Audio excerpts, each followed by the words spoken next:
Hai, aku Fauza. Hari ini kita akan membahas tentang fisiologi reproduksi perempuan, yang dimana kita akan membahas secara teori untuk siklus menstruasi, apa aja teori yang ada di dalam. Kemudian teori ini berasal dari buku Guyton.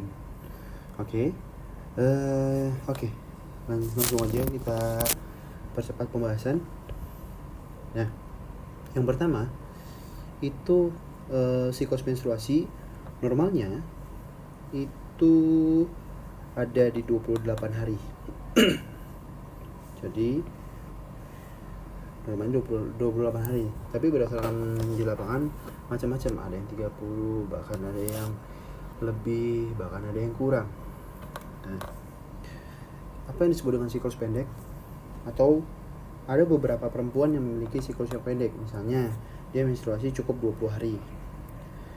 Ada beberapa orang atau perempuan yang siklusnya panjang, yang lebih dari 28 hari atau 45 hari. Nah, ini bisa dikatakan abnormal. Ya. Oke.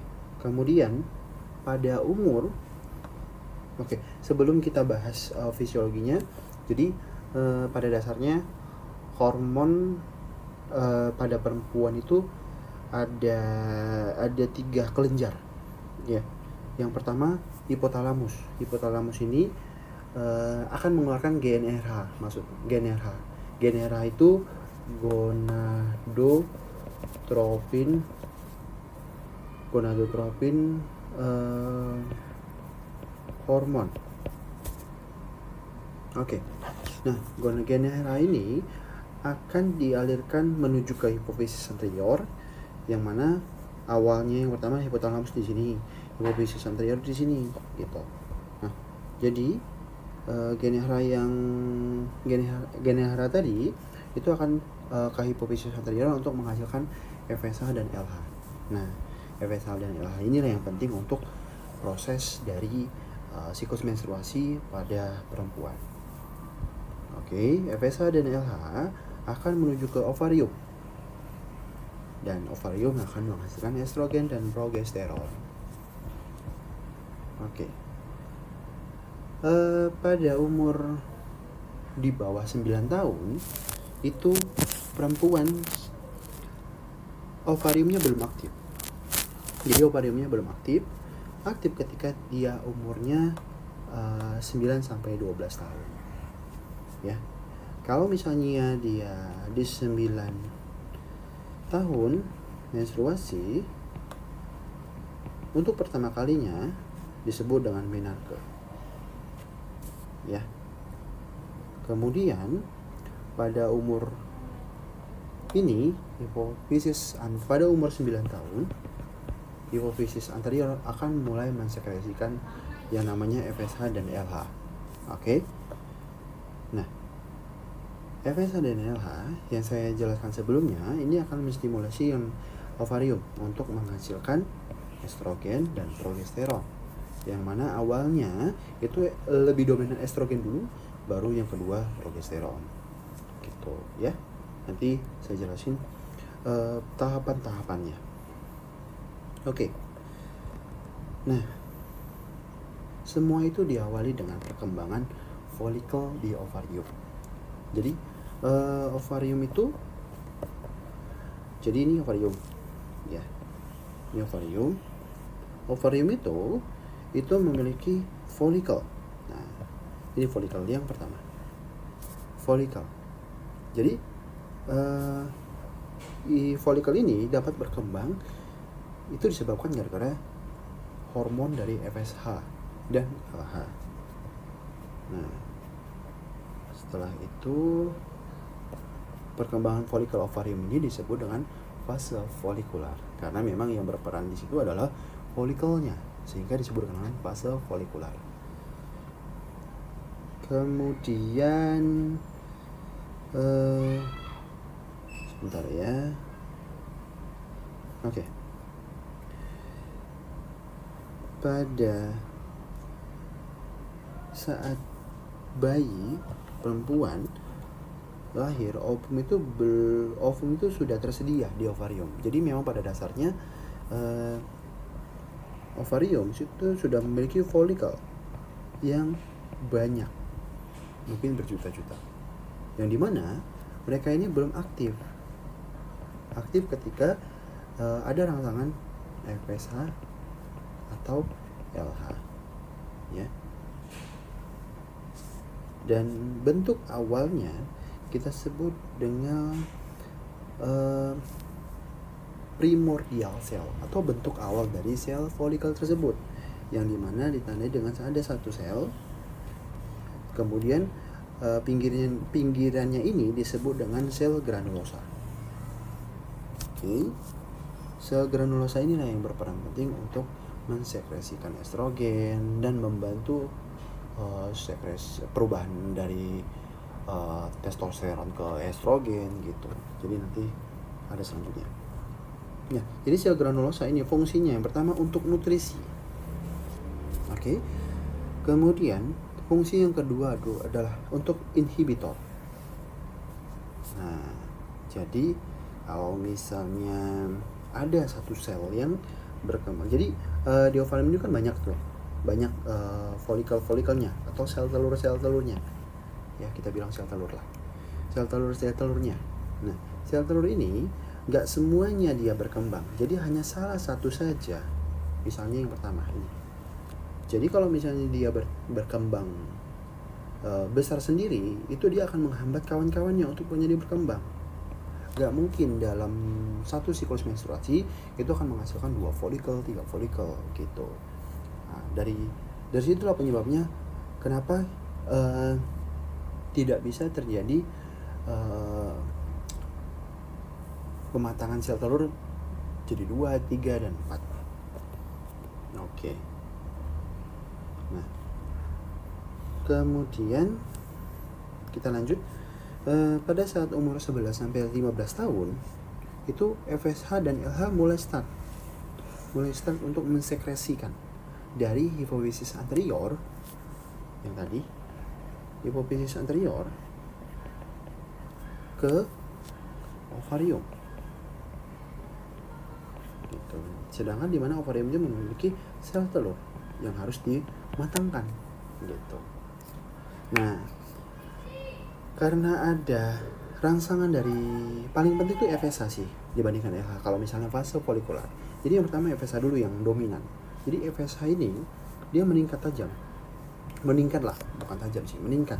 dibandingkan LH. LH kita bilang sedikit dibandingkan FSH. Nah, jadi FSH ini terus merangsang sel granulosa yang tadi, sel yang awalnya di pinggir tadi, sel granulosa akan menyebabkan perkembangan pada sel folikel. Oke. Sel folikel terus berkembang, sel granulosa terus berkembang, dan perkembangannya itu melalui yang disebut dengan mitosis atau pembelahan sel, sehingga makin lama makin tebal sel granulosa ini gitu. Nah, kalau misalnya sudah seperti ini, kita sebut dengan primary follicle atau follicle primer. Nah, setelah itu setelah menjadi yang pertama primordial, yang mana primordial ini belum ada rangsangan. Kalau misalnya sudah ada rangsangan, dia akan menjadi primary follicle. Nah, setelah dari primary follicle ini akan menghasilkan namanya follicle antral atau antrum. Bisa antral, bisa antrum, ya. Oke. Kita lanjut akan membahas tentang perkembangan antral, bagaimana follicle antral atau follicle antrum itu berkembang, ya. Jadi kalau misalnya antral ini dia akan berkembang lagi menjadi follicle vesicular gitu, ya. Oke.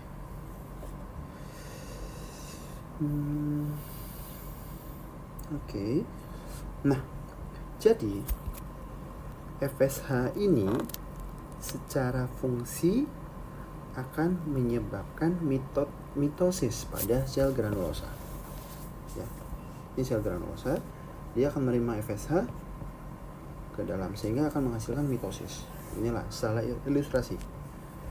Dan perkembangan dari FSH itu perkembangan sel telur yang disebabkan gara-gara hormon FSH itu akan menghasilkan pembentukan sel TK namanya. Gitu. Nah, sel TK ini terbagi dua lagi. Sel TK itu terbagi dua. Sel TK itu apa? Sel TK itu adalah sel yang berada di folikel yang mana fungsinya untuk menghasilkan secara tujuan untuk menghasilkan estrogen, tapi dengan cara dia menghasilkan androgen dulu, hormon androgen seperti androstenedion atau testosteron, yang dimana ini dia keluar gara-gara respon dari LH. Ya, sedikit banyaknya pada fase folikular LH akan keluar sedikit, nggak banyak gitu. Nah, kalau misalnya TK ini menghasilkan androgen, maka androgen tadi akan diubah ke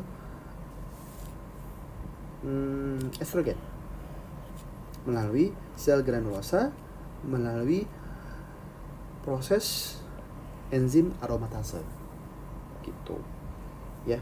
Jadi TK menghasilkan testosteron ini akan diubah menjadi estrogen melalui adanya sel granulosa, melalui proses dari enzimatik aromatase ya. Oke. Nah, selanjutnya sel TK ini ada dua dia. Nah, kalau misalnya sel TK ini ada yang di luar, ada yang di dalam. Jadi luar di dalam itu fungsinya berbeda. Nah, kalau misalnya di dalam, dia akan menghasilkan tadi testosteron dan akan diubah menjadi estrogen. Nah, kemudian yang eksterna akan fungsi eksterna itu fungsinya untuk membuat kapsul bagi folikel dan menutupi folikel, yang dimana folikel kapsul tadi itu mengandung pembuluh darah. Kita tahu pembuluh darah fungsinya sebagai alat transportasi, khususnya nutrisi. Jadi dia menutrisi dari folikel tersebut gitu. Oke, itu dia. Itu itu pembahasan tentang sel TK. Nah, selanjutnya, jadi kenapa bisa terbentuk seperti ini? Ini kalau misalnya kita lihat di sini kayak ada folikel ini, terlihat kayak misalnya ada cairan warna ungu atau biru, itulah ya. Nah, cairan ini dihasilkan dari sel granulosa. Sel granulosa mengeluarkan cairan yang dimana isinya estrogen. Jadi di dalam itu mengandung kaya dari estrogen, sehingga akan cairan tersebut terus diproduksi, kemudian lama-lama akan membesar sel folikel ini. Maka dari itu disebut dengan antral folikel, karena dan kita bilang saya ibaratkan danau yang ada di tengah-tengah ini disebut dengan antrum gitu ya. Nah, sehingga disebut dengan folikel antrum atau folikel antral. Oke. Kalau misalnya ukurannya lebih besar lagi disebut dengan vesicular follicle. Oke.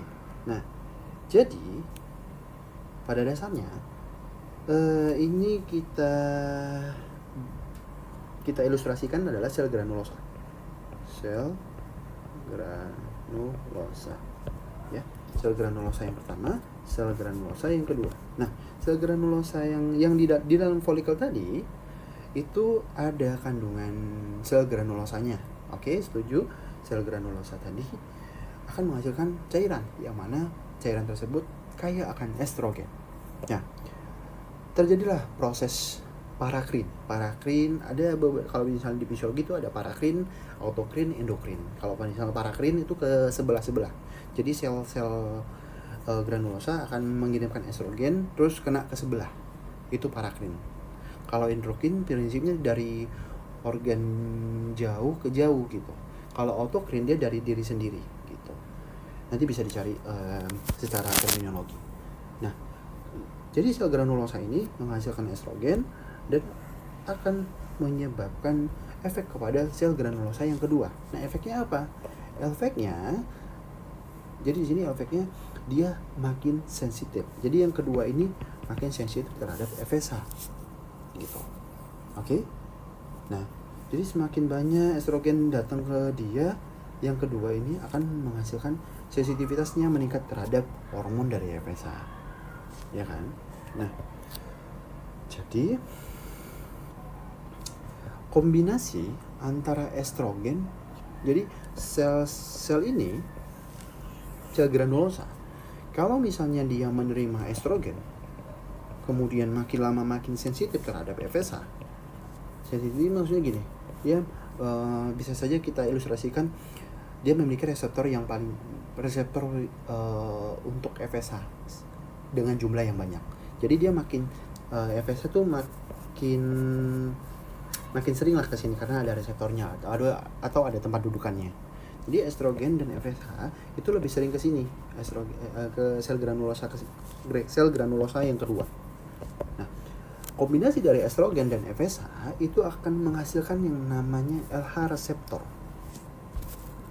Nah, jadi yang awalnya dia sensitif sama FSH, yang kedua selanjutnya dia akan makin sensitif terhadap LH atau menimbulkan reseptor yang baru, yaitu reseptor dari LH.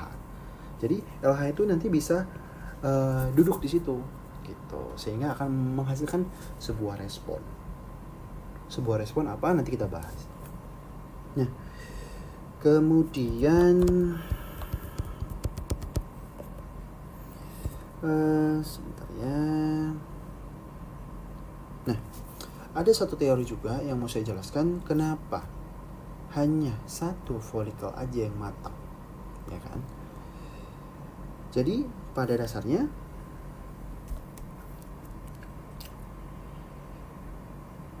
ada beberapa folikel yang mulai membesar di awal-awal siklus dan hanya ada satu folikel yang matang di akhir siklus. Hal tersebut penyebabnya secara pasti belum jelas, tapi lagi-lagi kalau bahasa buku dihipotesiskan seperti itulah. Dihipotesiskan bahwasanya kalau misalnya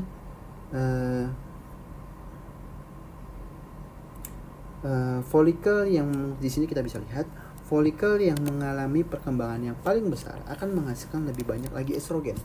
Jadi masih ingat sel granulosa yang kedua itu makin lama bukan sel granulosa. Jadi folikel yang membesar itu akan menghasilkan estrogen yang lebih banyak gitu. Nah, estrogen yang lebih banyak akan menghasilkan yang namanya feedback negatif. Kalau dari istilah dari ilmu fisiologi dari endokrin gitu, ada namanya feedback negatif. Feedback negatif tuh gini mudahnya. Jadi ini saya ibaratkan adalah keran air sama ember. Jadi keran air ini kalau misalnya kita sebagai manusia itu kalau misalnya lihat air penuh itu normalnya akan dimatikan. Nah, karena ini kebanyakan kita lihat secara visual, respon kita apa? Respon kita matikan kerannya. Nah, ini yang disebut dengan feedback negatif. Sebaliknya, kalau misalnya kerannya kurang, respon kita apa? Respon kita adalah menghidupkan kerannya. Nah, ini yang disebut dengan feedback positif. Oke? Nah, jadi kalau dari ilmu kehormonan, jadi ada namanya feedback negatif sama feedback positif. Jadi kalau misalnya dalam satu tubuh kita, hormon kita terlalu berlebihan, itu secara otomatis tubuh kita akan menurunkan kadar hormon tersebut biar supaya nggak kebanyakan, ya kan? Nah, jadi ilustrasinya seperti ini. Jadi ini kan ada hipotalamus, hipofisis, yang dimana hipotalamus ini kan kita tahu tadi menghasilkan gen RH. Gen RH menghasilkan FSH dan LH. Kemudian FSH dan LH akan menuju ke ovarium untuk menghasilkan estrogen dan progesteron, dan folikel akan menghasilkan estrogen. Folikel yang paling besar akan menghasilkan estrogen. Kita tahu estrogen ini berasal dari sel granulosa. Oke. Sel granulosa sama sel TK. Alat dia membantu aja sih. Support dari testosteron akan menghasilkan estrogen. Oke. Nah, estrogen yang terlalu banyak akan disensor sama hipotalamus, sehingga hipotalamus itu akan memberhentikan sekresi hormon GnRH, gonadotropin, dan berderet itu. Kalau gonadotropin hormon tidak ada, FSH juga tidak ada. Kalau FSH tidak ada dan LH juga tidak ada, estrogen di ovarium juga dan progesteron akan menurun. Tapi di sisi lain, folikel ini akan tetap banyak juga dia menghasilkan estrogen. Kenapa? Karena ada sel granulosa. Gitu. Ya. Oke. Nah, di sini juga dibilang kalau misalnya sel granulosa itu menghasilkan estrogen dan progesteron. Oke. Ini nggak usah dilihat dulu. Granulosa akan menghasilkan sel estrogen. Kemudian akan meregulasikan oosit maturasi atau pematangan dari sel telur, dan akan mengkontrol pertumbuhan atau perkembangan dari folikel. Nah, itu tadi dengan cara feedback negatif. Kemudian dia juga menghasilkan inhibin. Inhibin itu sebuah hormon yang dimana inhibin ini akan menghambat produksi dari FSH di hipofisis anterior. Jadi selain dengan estrogen, dengan mengandalkan feedback negatif, dia juga mengandalkan inhibin hormon ke hipofisis anterior, dan hipofisis anterior itu tidak bisa bergerak untuk menghasilkan FSH dan LH gitu. Oke. Nah, secara klinis hal ini penting untuk mencegah terjadinya lebih dari satu anak pada kehamilan. Jadi kalau misalnya sel telurnya ada 5, dan kita tahu kalau misalnya kalau misalnya kita koitus, itu akan menghasilkan memiliki jutaan sperma. Jadi 5-5-nya itu bisa dibuahi. Jadi ujung-ujungnya apa? Bisa kembar 5 bahkan lebih gitu. Nah, itu tuh menghindari itu, karena kan kalau misalnya kembar 2 aja udah besar perutnya, apalagi kembar 5 kan gitu. Oke, selanjutnya kita akan lanjut ke pembahasan LH. Tadi kan mengenai tentang estrogen, FSH, dan lain-lain. Nah, LH ini penting untuk ovulasi. Ujung-ujungnya hal yang paling penting adalah ovulasi pada siklus menstruasi. Nah, H-2 sebelum ovulasi itu terjadi peningkatan LH. Ya, peningkatan LH surge namanya. LH surge ini tidak diketahui penyebabnya apa, kenapa dia tiba-tiba naik, itu nggak diketahui sampai sekarang. Gitu, ya. Di sisi lain, FSH juga meningkat, cuman nggak lebih kuat dibandingkan LH. Jadi lebih kuatan LH dibandingkan FSH peningkatannya. Dia bisa meningkat 6 sampai 10 kali lipat. FSH hanya 2 sampai 3 kali lipat saja. Nah, LH memiliki efek spesifik terhadap sel granulosa tadi dan sel TK. Nah, awalnya sel granulosa itu dia menghasilkan estrogen, dan sel TK juga menghasilkan estrogen secara tidak langsung, ya. Jadi dia akan menghasilkan estrogen pada dasarnya pada fase folikular. Tapi kalau misalnya udah ada LH yang meningkat di dalam darah kita, LH ini akan berjumpa ke sel granulosa dan sel TK. Sel granulosa dan sel TK ini akan mengalami perubahan fungsi, yang dimana perubahan fungsi itu granulosa sel sama TK sel akan menghasilkan progesteron. Yang awalnya tadi estrogen menjadi progesteron kalau misalnya LH sudah tinggi. Gitu.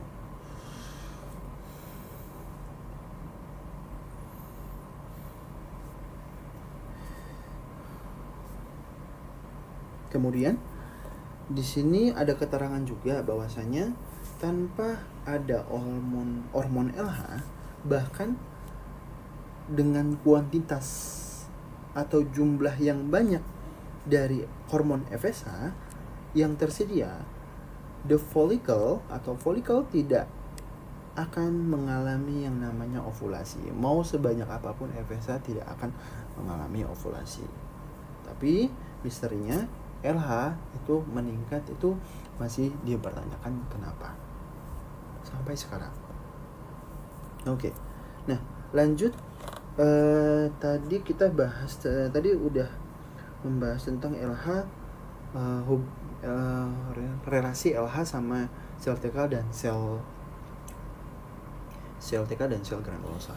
Selanjutnya kita akan membahas tentang inisiasi ovulasi. Jadi tadi sebelum ovulasi dan ini inisiasi ovulasi. Tadi ada dua mekanisme ovulasi. Ya, dua mekanisme ovulasi yaitu follicle swelling. Follicle swelling itu artinya pembekakan pada follicle yang dimana disebabkan gara-gara sel granulosa menghasilkan terus-terusan cairan yang mengandung estrogen tadi. Dan mekanisme kedua adalah degenerasi kapsul degenerasi atau degenerasi kapsul. Nah, oke. Nah, TK eksterna yang ini, TK eksterna yang bagian luar itu dia akan mensekresikan enzim proteolitik yang dimana proteolitik ini sifatnya adalah menghancurkan dan dipaparkan ke kapsul folikel.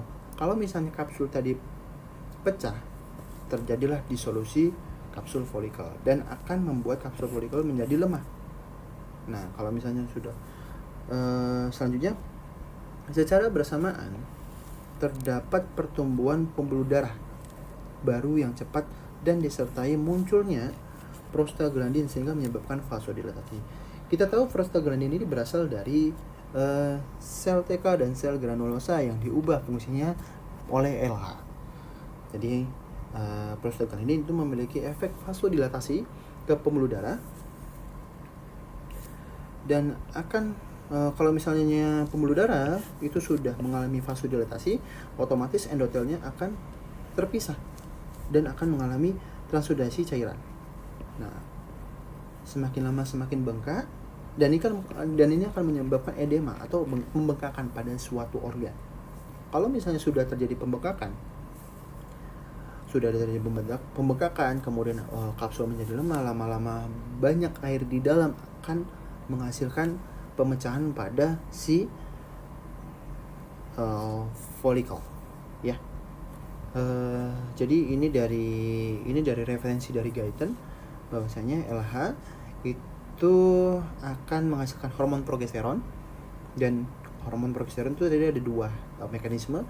Yang pertama degenerasi dari kapsul, kemudian pembengkakan atau swelling, follicle swelling, ya. Ujung-ujungnya apa? Follicle ini akan ruptur dan evaginasi dari sel telur atau ovum. Ini dia ovumnya. Gitu. Ini dia ovumnya. Oke. Ya. Oke, itu inisiasi ovulasi.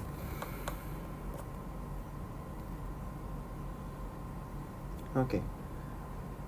Kalau misalnya sudah terjadi ovulasi atau sel ovum tadi atau sel telur tadi sudah meninggalkan rumahnya atau sudah meninggalkan folikel, nasibnya gimana? Nasibnya jadi korpus luteum, ya.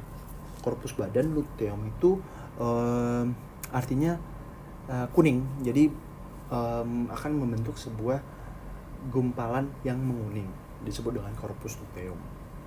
Ya. Selama 1 jam pertama setelah ovulasi, ovum keluar dari folikel, ya. 1 jam dari ovum tadi keluar dari folikel, sel granulosa dan sel TK itu masih tetap di situ, tetap di tempatnya. Dan Sel granulosa dan sel TK itu dua-duanya kompak akan berubah menjadi sel lutein, ya. Oke.